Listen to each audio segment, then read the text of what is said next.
Good evening. I'm Mel Jurado. At a recent event and a subsequent article in the Tampa Tribune, I was introduced as a crusader for children. And what an honor that was, because it really reflects the home I was raised in and the beliefs of a very activist father, and subsequently am blessed to be married to a man who also believes community service is critical to our success as a community.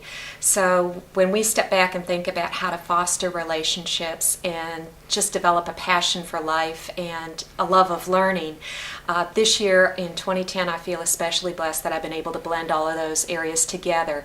As the volunteer chair of the Early Learning Coalition, I was able to take that work with 20,000 underprivileged children in our community and marry it with my other passion point as the gubernatorial appointee for the Florida Boxing Commission.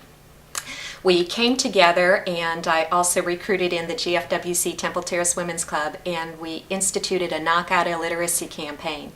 At our June event, we had over $18,000 in books, materials, and cash given to get this program started.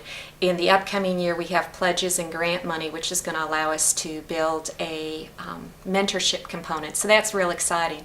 Also in Temple Terrace this year, being involved with the Clouds of Hope Playground has been a great joy. Looking at being able to have children who are physically able to play right alongside handicapped brothers and sisters is something special.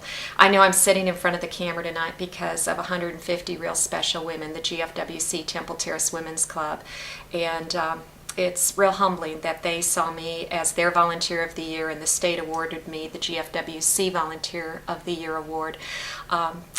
And being the president of the club, it's somewhat awe-inspiring to know that we made a $1.7 million impact to the Temple Terrace community this year through our arts programs, our education programs, conservation, citizenship in action, and our public affairs. And in public affairs this year, being one of 5 women from the state of Florida selected to go to the 2010 Women's Leadership Summit, just riveting to be with 250 women from around the country, and our focus for the entire week was looking at how we can impact our communities today and going into the future.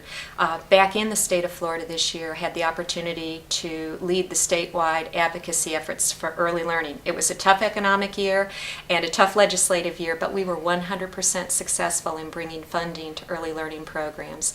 In addition, we also advocated for 2 domestic violence bills, and very excited to say both of those bills passed successfully, and I was able to take 2 King High School students with me as I worked the Capitol, and it was delightful to see these young women in action. Facilitating the Arts Center Task Force, just great joy to know this jewel is going to be part of our community. As we facilitated through the task force, our whole call and our whole charge was to look at best uses of the facility, as well as identify design issues and what we as a community are going to want to do to really make this a central point for today and into the future.